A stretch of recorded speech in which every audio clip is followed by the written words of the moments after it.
tivemos a oportunidade de abrir o Salmo 136 e ver os ensinamentos que aquele salmo contém às nossas vidas sobre a estabilidade de Deus num mundo que é instável, num mundo que está sempre mudando ao nosso redor, numa vida que vivemos às vezes instável também em nossa situação, em nossa condição de idade, de saúde. Nós nos ancoramos e agradecemos a estabilidade de Deus, cujas misericórdias duram para sempre. Nesta noite, nós vamos estar meditando no livro de Isaías, capítulo 66. Nos domingos seguintes, nós vamos ter o reverendo Augustus Nicodemos ministrando tanto pela manhã como à noite e também trazendo a lição da escola dominical. Isaías, capítulo 66, palavras também que acho que são muito pertinentes no início de ano, quando estamos tentando discernir o que é que Deus tem para nós nesse novo ano, para as nossas vidas. Vamos ler os versículos 1 a 6 e diz assim a palavra do Senhor. Isaías, capítulo 66, versículos 1 a 6. Assim diz o Senhor: o céu é o meu trono, a terra o estrado dos meus pés. Que casa me edificareis vós, e qual é o lugar do meu repouso? Porque a minha mão fez todas essas coisas, e todas vieram a existir, diz o Senhor. Mas o homem para quem olharei é esse, o aflito e abatido de espírito, que treme da minha palavra. O que imola um boi é como que comete homicídio. O que sacrifica um cordeiro, como que quebra o pescoço a um cão. O que oferece uma oblação, como que oferece sangue de porco. Ou o que queima incenso, como que bendiz a um ídolo.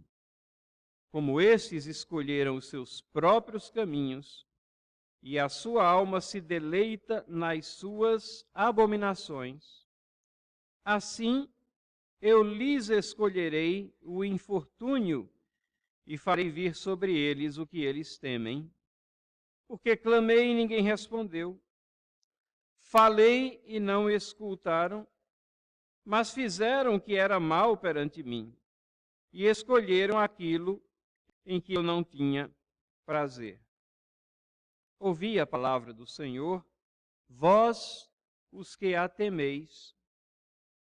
Vossos irmãos que vos aborrecem e que para longe vos lançam por causa do vosso amor ao meu nome, e que dizem, mostre o Senhor a sua glória, para que vejamos a vossa alegria, esses serão confundidos.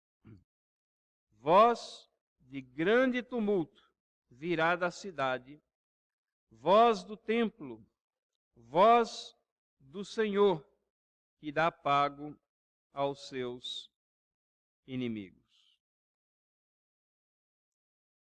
Que Deus abençoe a sua palavra, que possamos ser edificados pela sua exposição. Meus irmãos, nós estamos aqui no capítulo 66 do livro de Isaías. Com toda a probabilidade, escrito em torno de 730 anos antes de Cristo. É um dos livros proféticos que trazem mais incisivamente as profecias relacionadas ao Messias, relacionadas a Cristo, relacionadas ao nosso Salvador. Profecias com intensa precisão, como a profecia do nascimento virginal está aqui no livro de Isaías, como a profecia da divindade de Cristo, Deus conosco, está aqui em Isaías. como a profecia de que ele seria também o servo que sofre, também temos aqui no livro de Isaías. E aqui, nesses últimos versículos de Isaías, nesse último capítulo, na abertura desse último capítulo, nós temos palavras aqui ditas por Deus, lembrando aos homens as suas responsabilidades para com Ele.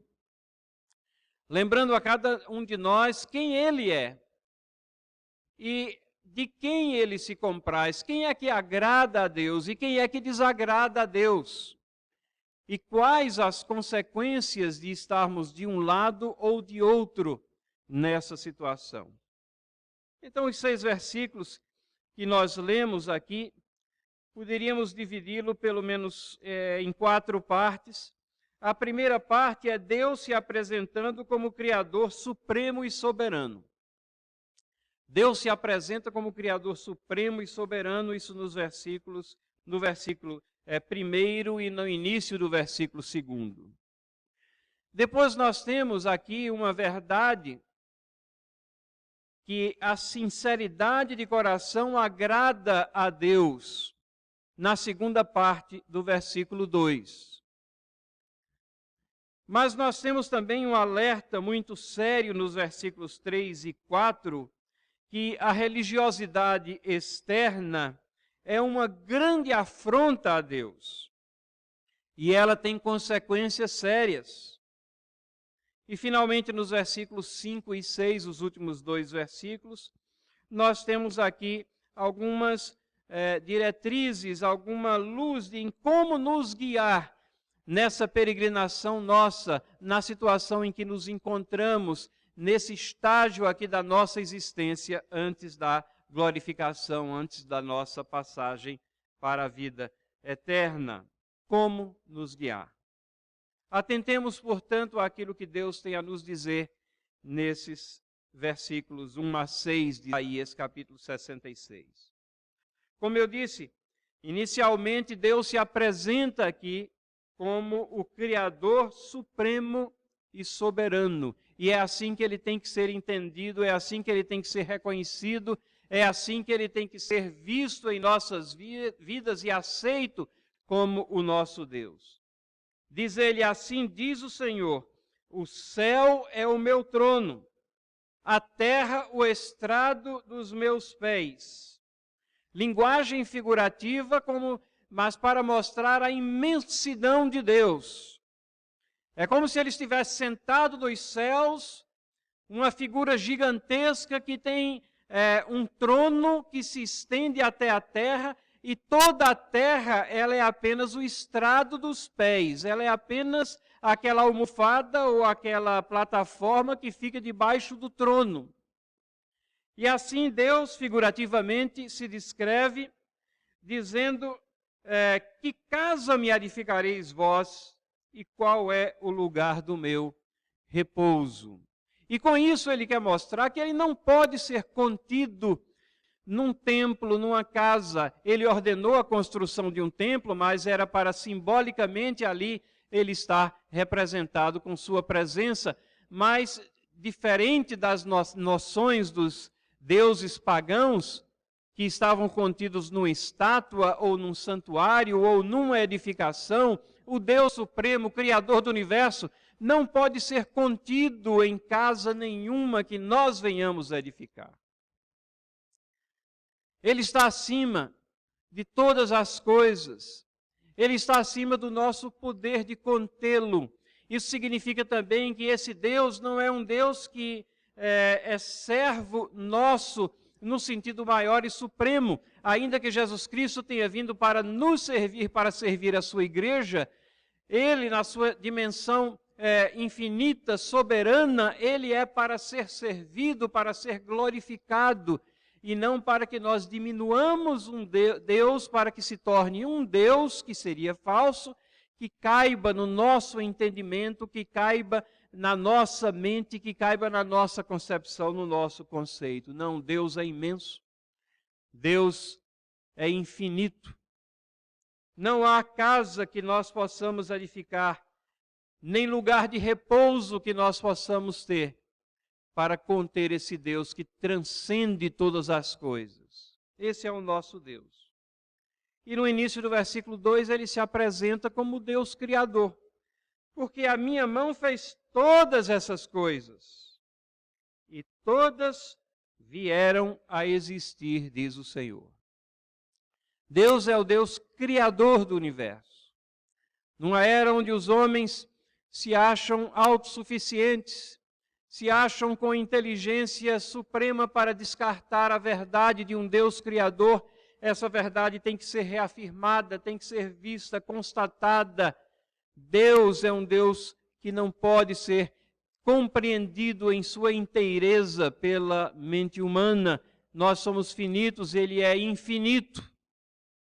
Mas Ele é o Deus Criador e nós temos mais aqui prestar adoração a esse Deus, reconhecê-lo como Deus soberano, como Deus Criador, como aquele que trouxe todas as coisas à existência pelo poder da sua palavra.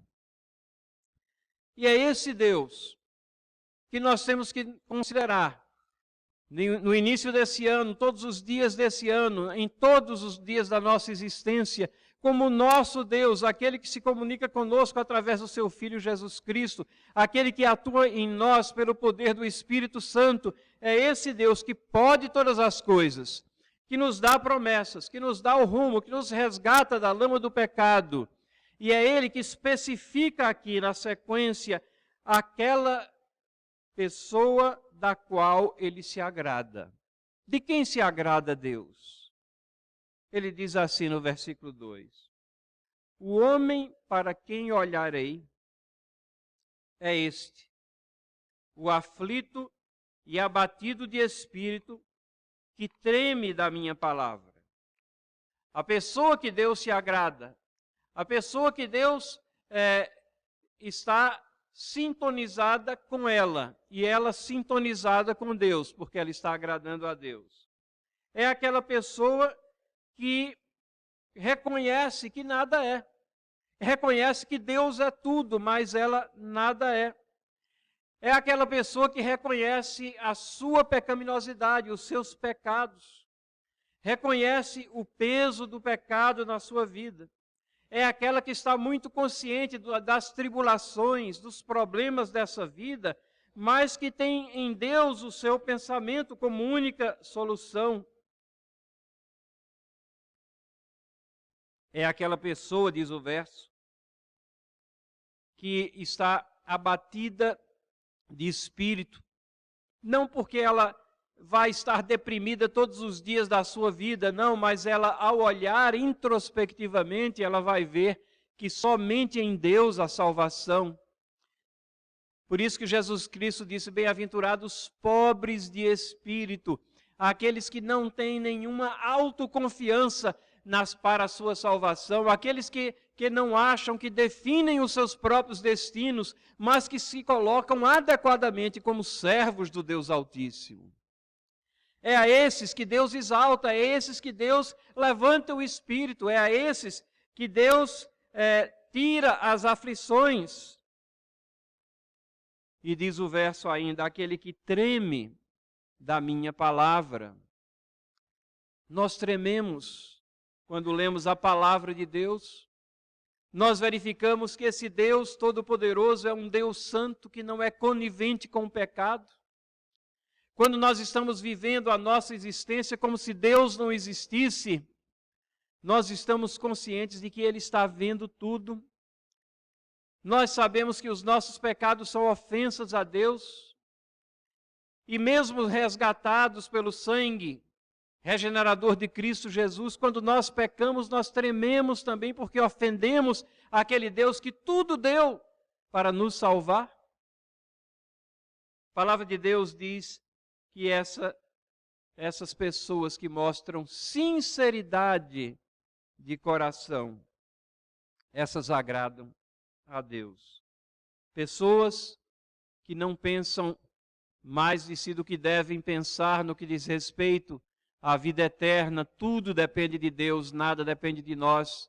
Ah, mas eu aceitei a Cristo. Sim, glória a Deus, você aceitou a Cristo. Você aceitou a Cristo porque o Espírito Santo tocou no seu coração, abriu seus olhos e fez com que você pudesse ver a enormidade do seu pecado e que você nada podia a não ser pelo poder de Deus para voltar à comunhão com Ele.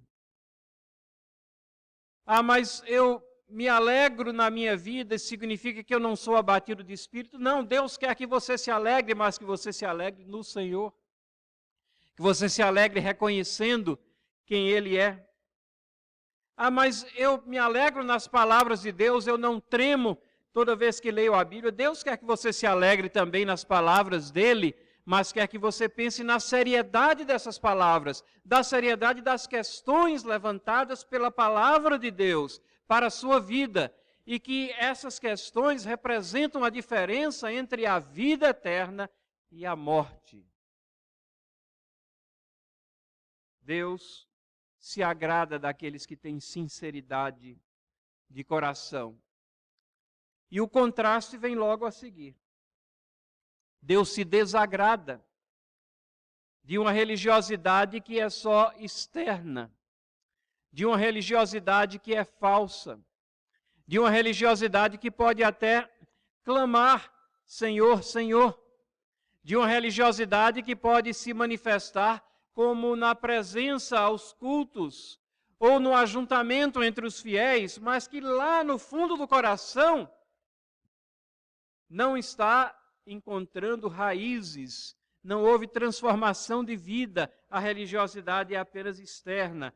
E a terceira coisa que nós vemos aqui, Deus se apresenta como Criador, Deus se agrada da sinceridade de coração das pessoas, mas a terceira coisa que nós vemos aqui é que essa religiosidade externa é uma grande afronta ao Senhor.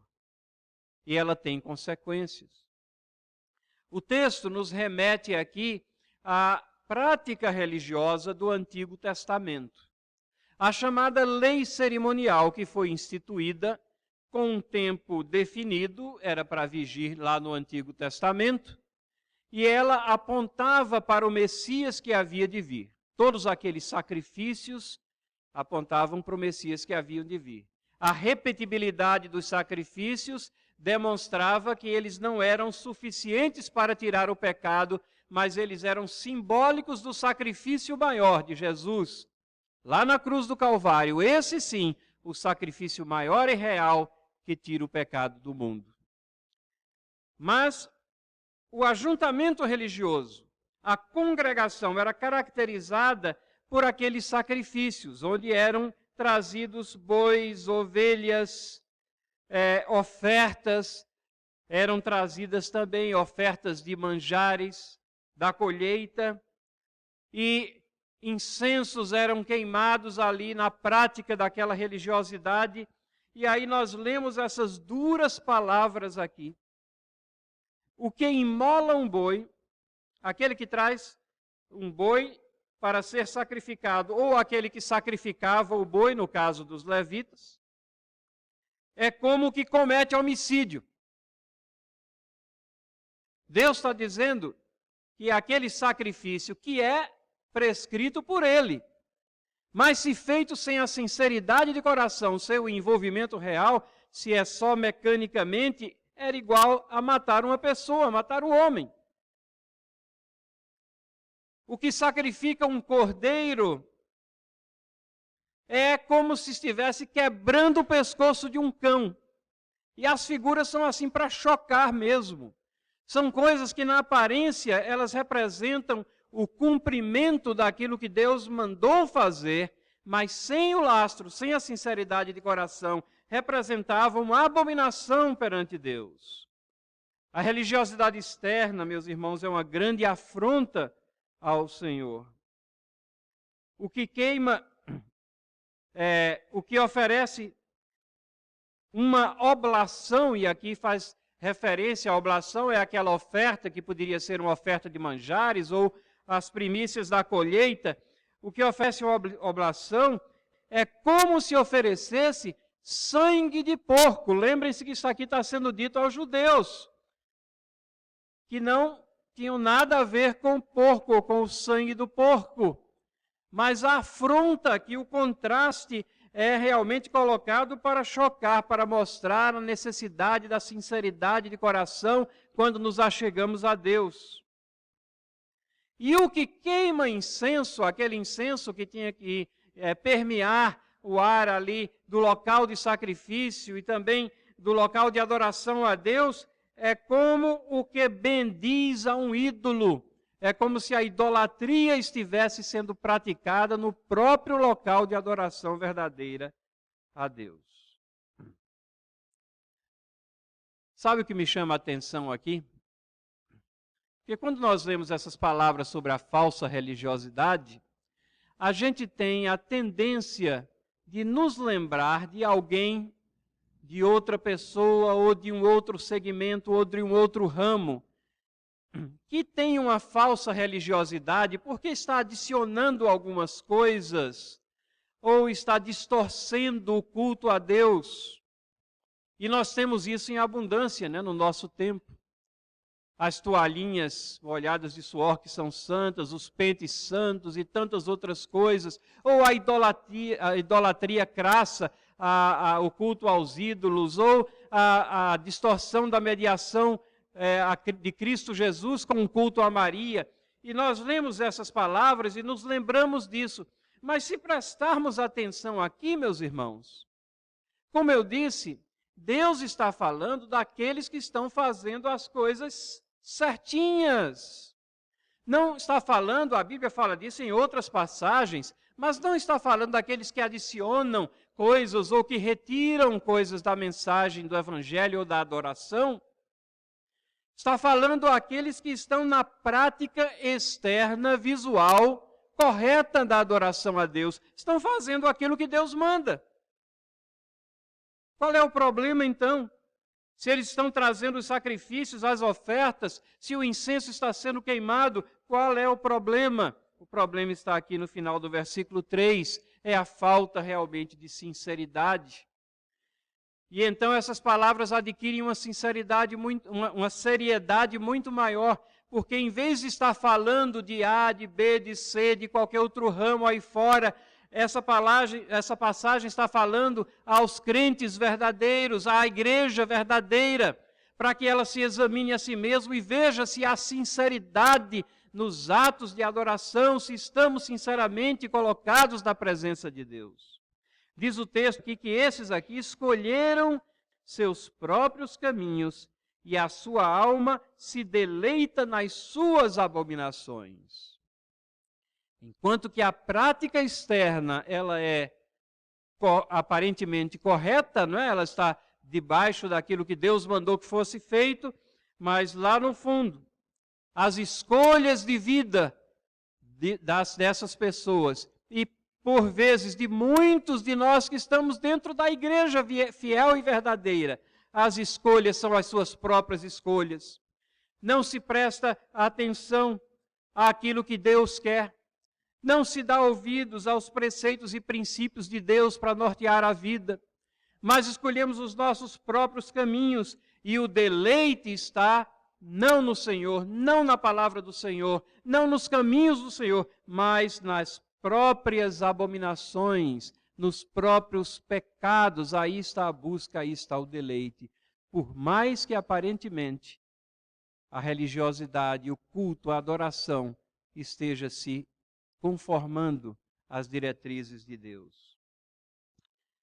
E essa situação que desagrada a Deus, se por um lado ele diz que vai olhar para aquele que é sincero, para aquele que se coloca na dependência de Deus, por outro lado ele diz o seguinte desses que têm uma religiosidade que é só casca, que não tem conteúdo, falsa. Ele diz assim: assim eu lhes escolherei o infortúnio e farei vir sobre eles o que eles temem. É um grande engano o homem, a pessoa, a criatura achar que pode se esconder do Criador ou agir contrariamente àquilo que ele manda e que determina, sair dos seus princípios, dos seus caminhos. Não, é impossível. porque Ele, como justo Criador, regente do universo, aquele que é todo amor, que derrama o seu amor sobre nós, é também aquele que é justiça, aquele que não é conivente com o pecado, aquele que não tem por inocente o pecador, aquele que não olhará com bons olhos o que rejeita a mensagem de salvação apresentada em Cristo Jesus. E ele diz que ele vai escolher infortúnio para essas pessoas e vai fazer o que elas temem. Se elas olham para o seu próprio ventre, para a sua própria felicidade, para os seus próprios caminhos, elas temem que esses caminhos e que esse norte que elas deram à sua vida seja subvertido, pois é exatamente isso que vai acontecer. E Deus diz ainda em aviso, diz assim: clamei e ninguém respondeu, falei e não escutaram. Deus está clamando. E Ele está clamando de diversas maneiras. Ele está clamando ao longo da história, Ele está clamando em sua palavra. Os atos e feitos da história foram colocados aqui para nossa instrução. Ele está clamando pelas mensagens que estão sendo proclamadas pelas igrejas que são fiéis a essa palavra. Deus está clamando. Mas ninguém respondeu, diz o texto. Deus está clamando, mas se estamos aqui sem sinceridade de coração, estamos sendo insensíveis ao clamor que vem de Deus. O texto diz: falei e não escutaram. Deus está falando através da história, através da sua regência, através de pregadores, através de igrejas que são fiéis à sua palavra também. Mas aqueles que não têm sinceridade de coração na adoração a Deus, não respondem a esse falar de Deus. Pelo contrário, diz o texto aqui no versículo 4 ainda, fizeram o que era mal perante mim. Escolheram aquilo em que eu não tinha prazer. As coisas que desagradam a Deus são aquelas que agradam aos que se entregam aos seus deleites e pecados, ainda que tenham uma auréola de santidade, uma prática da religiosidade verdadeira. Se lá no fundo do coração não há conversão real, os caminhos são tortuosos, são aqueles que desagradam a Deus, mas são esses que agradam aqueles que trilham essas veredas. Deus, Criador Supremo do Universo Todo-Poderoso, se agrada daqueles que com sinceridade de coração procuram a Ele e veem-se a si como dependentes de Deus. Temem a Ele, nesse temor está também o acolhimento às suas verdades, mas também a seriedade com que encaram as coisas que Deus faz e requer nesta vida. Esse Deus soberano considera uma afronta grande a religiosidade externa que não é sincera e mostra que essa religiosidade que não é sincera tem consequências. Como é que nós devemos então nos guiar? O que deve nortear o nosso pensamento, a nossa vida? Nesse início de ano aqui, o que é que nós devemos pensar perante essas duas verdades? Essas duas categorias de pessoas, as que agradam a Deus e as que desagradam a Deus. E não nos enganemos, só existem duas categorias. Por mais aparente que queiramos mostrar a nossa crença, se ela não é genuína, estamos do outro lado. Os versículos 5 e 6 nos mostram como devemos nos guiar. E a primeira coisa que vemos aqui é atentando à palavra do Senhor. O texto diz: ouvi a palavra do Senhor. Ouvi a palavra do Senhor, os que a temeis. Se vocês consideram com seriedade a palavra de Deus, se vocês acham que a Bíblia é a palavra de Deus, se vocês têm a convicção, que é uma convicção gerada pelo Espírito Santo, de que aqui nós temos os oráculos divinos, as prescrições e diretrizes de Deus, ouvi a palavra do Senhor. Ele está falando. Vamos ouvir. E não vamos somente ouvir, como nos ensina a própria palavra, vamos ouvir e praticá-la também. Então, atentando à palavra do Senhor é a primeira forma como devemos nos guiar. Nesse ano, vamos dar atenção, vamos olhar a palavra de Deus, vamos meditar nela, vamos estudá-la mais a fundo, vamos prezá-la, vamos considerá-la ponto crucial nas nossas vidas, alimento indispensável. Deus está dizendo, Deus está clamando, ele diz no texto aqui, ouvi a palavra do Senhor, vós os que a temeis. E aí ele mostra, da mesma maneira como a desobediência tem as consequências, e foram mostradas, e consequências eternas, ele está também nos alertando que ser um crente verdadeiro, um crente fiel, tem também consequências. A consequência eterna é de bênçãos indizíveis. Mas a consequência imediata, local, ela pode ser de tribulação, de incompreensão, de perseguição até. Então ele diz assim, vossos irmãos que vos aborrecem e que para longe vos lançam por causa do vosso amor ao meu nome, e que dizem, mostre o Senhor a sua glória, para que vejamos a vossa alegria, esses serão confundidos. Mesmo que você ouça a palavra de Deus, que você a pratique, que você seja sincero, não significa que você vai ter uma vida fácil aqui nessa terra. Uma terra que está submersa em pecado, um mundo que é tenebroso, não. Mas o texto está nos dizendo que nós temos que ter essa consciência de que no mundo teremos aflições, esse é o ensino bíblico também, mas diz assim, que essas pessoas que nos causarão aflições, causarão por causa do vosso amor ao meu nome. Então essa é a segunda diretriz que nós temos. O nosso testemunho é evidente, tem que ser visível.